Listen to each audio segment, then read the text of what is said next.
Woke up this morning realizing that America doesn't understand that we are still fighting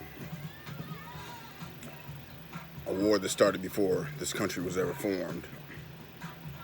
We're still fighting a civil war. Civility, um, treating people humanely is something that white supremacists, the power that be in this country, have had problems with since before the country was formed. In fact, the compromise that was made with respect to the way the Constitution was written didn't include black people as human beings, but only from the stance of counting them so that white supremacists could have their numbers to increase their powers in the less populated South. And the whole conversation we've had since then has been, will we ever give black people the humanity that a human being is deserving of? Will we treat people of color as equals? And that's been the fight that's been going on since the beginning of this country and before. And I'm just to position the fact that we're now in a situation where we've got a racist that is the president, known racist. I mean, he's shown it in everything he's ever done, and a racist that is running against him. That we're worried about the racist that's in office destroying the union, as opposed to the racist that is being projected into the office so that he can hold the union together. And that is exactly the same argument that was going on before Lincoln was elected. That Civil War never ended.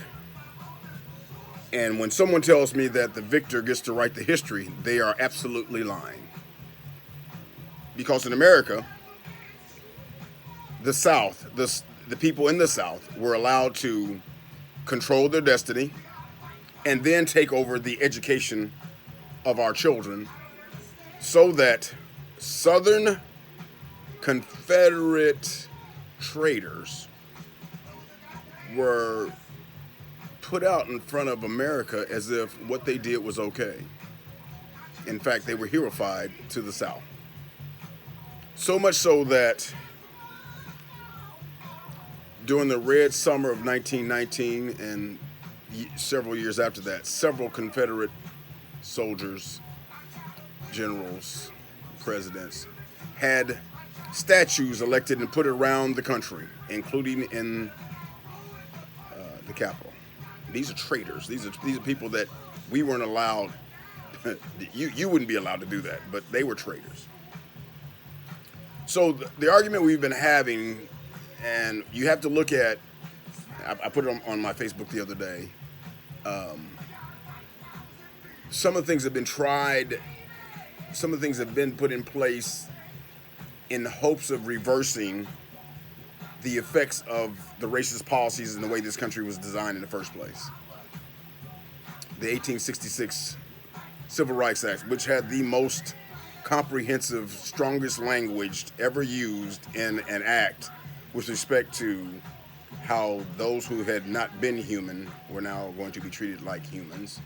Those who had been enslaved in bondage were going to be released, and how they reverse all that.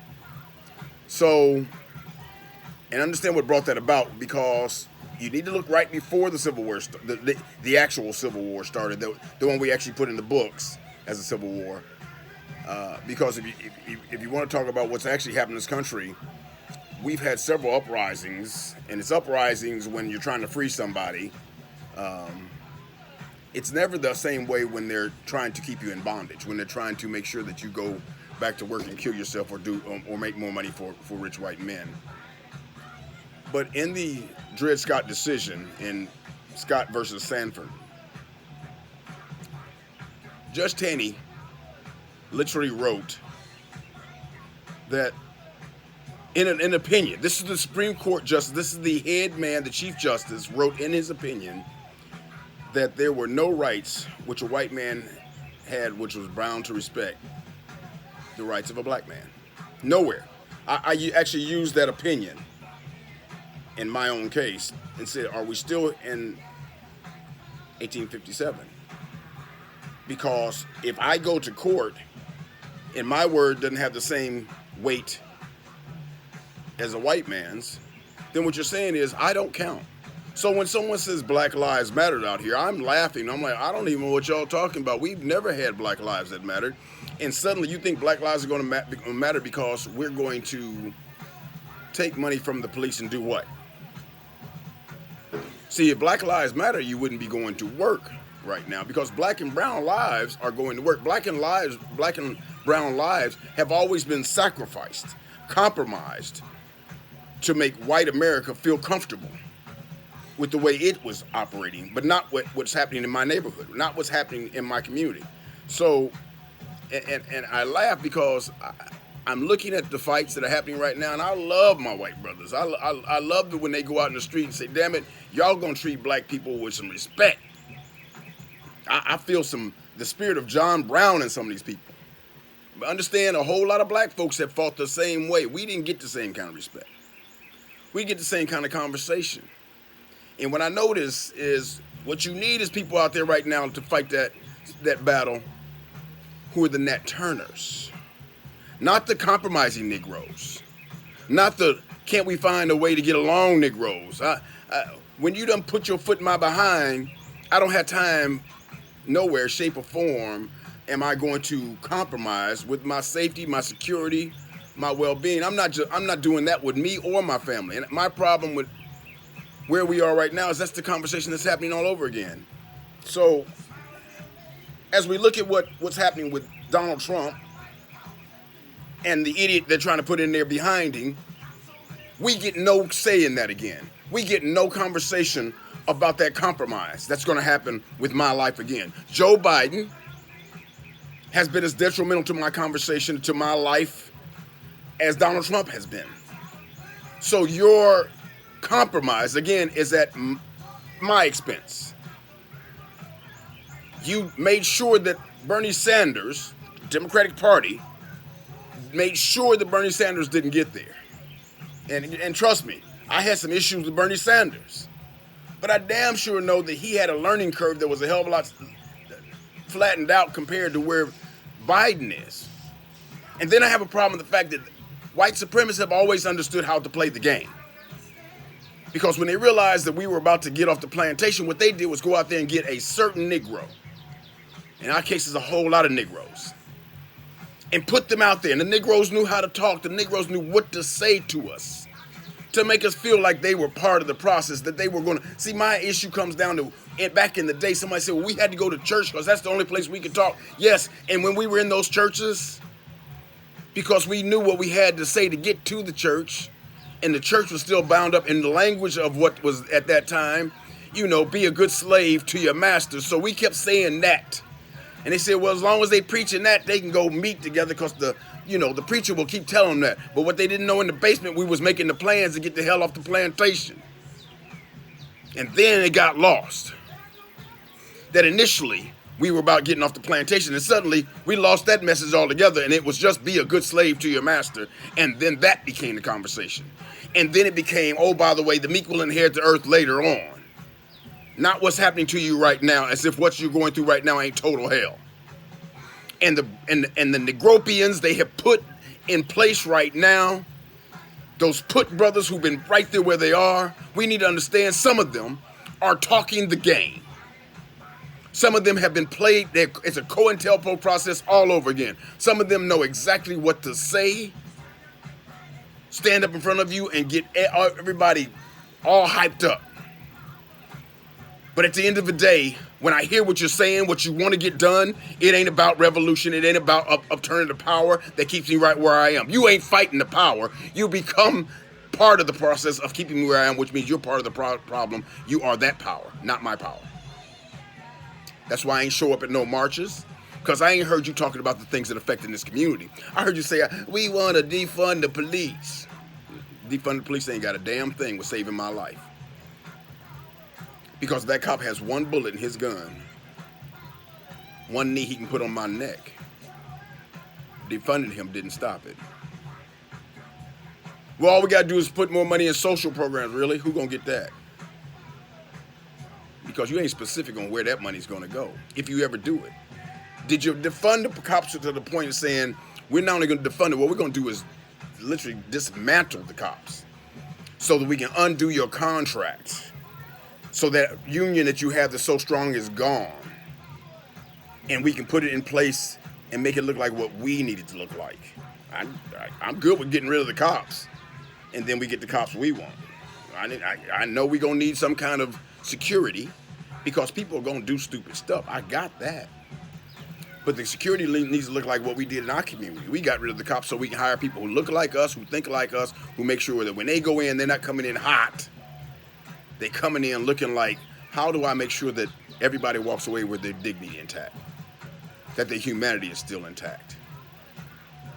And if you're not talking about that, then you're part of the problem. And you're still fighting the same battle over and over again. I suggest everyone go have a read of the 1866 Civil Rights Act.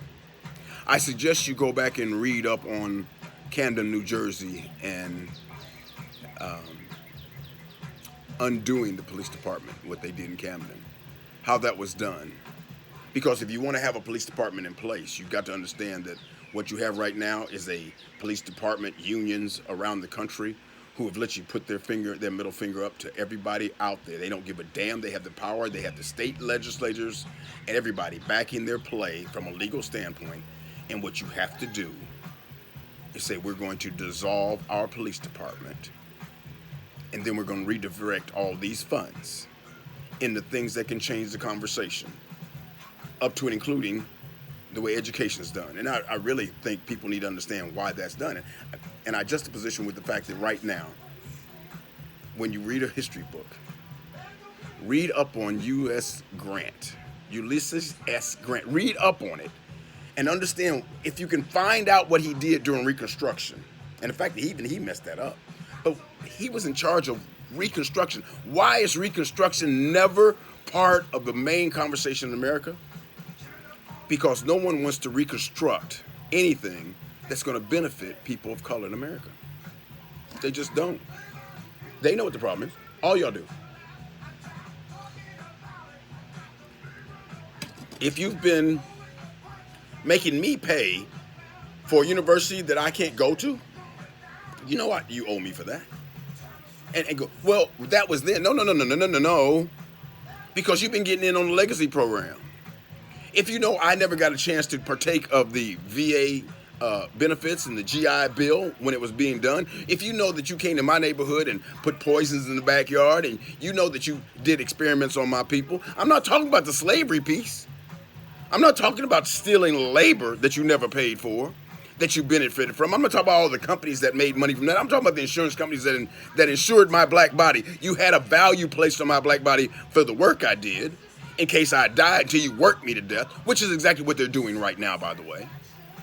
They're making black and brown people, and oh, by the way, you po-ass white folk, they're making you go back to work for their economy. That economy has nothing to do with you. When the stock market goes up 800 points, did you see your paycheck go up 800 points?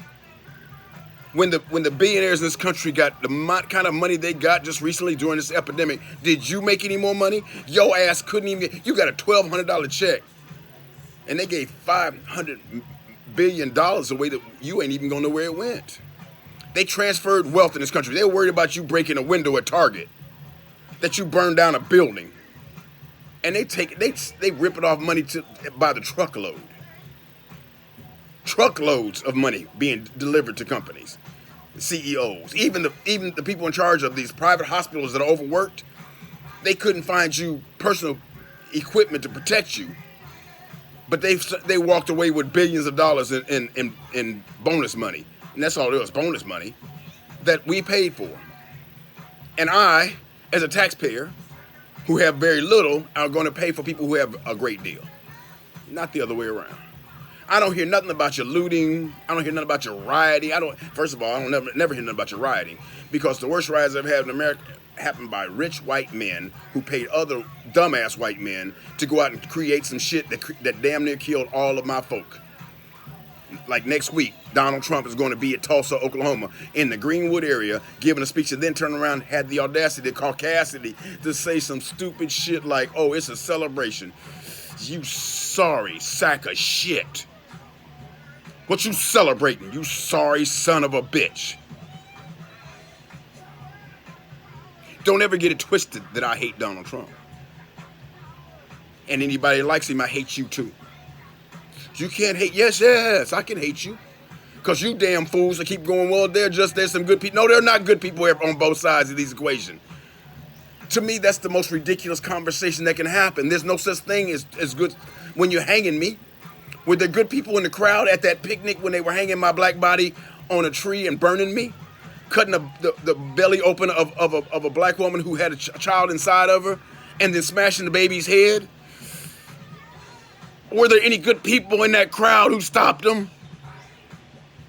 Were there any good people back there who were in town who said, I wonder what's happening out on the plantation if they're raping and killing Negroes out there? Because I don't have any. So it's not about me.